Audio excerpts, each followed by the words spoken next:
a minister who wrote him. John Newton was an Anglican priest. And this minister wrote John Newton and said, I am so sinful.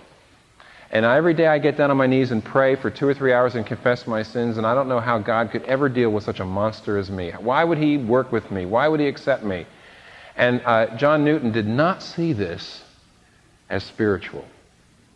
He saw this man as casting out the demons, certain demons, but opening himself to far worse ones. And he writes back and he says, Satan transforms himself into an angel of light. He sometimes offers to teach us humility, but I wish to be humble. Though I wish to be humble, I desire not to learn in this school. His premises perhaps are true. Now listen.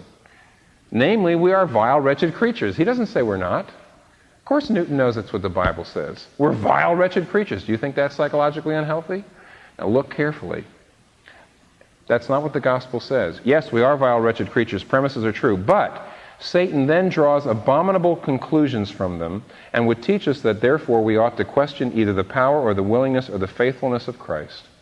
Indeed, our complaints about our unworthiness are good so far as they spring from a dislike of sin. Yet when we come to examine them closely, there is often so much self-will, self-righteousness, unbelief, pride, and impatience mingled with them that they are little better than the worst evils we can complain of.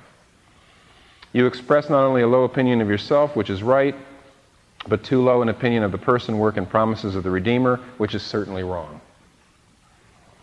Don't you see, there's an awful lot of moral reformation which does not have Jesus at the heart.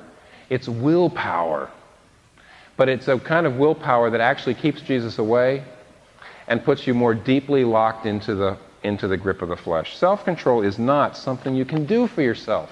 Running the Boston Marathon in order to overcome your low self-esteem so that you can get control over your substance abuse, that's self-control for yourself. And in the end, you're giving yourself a new master. Your pride.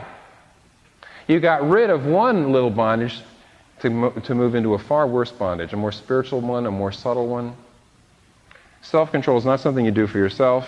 Indeed, self-control only comes when we want something more than the self. Now, thirdly, 1 Corinthians 9, 23 to 27. The last thing we won't get to, but that's okay, that's temptation.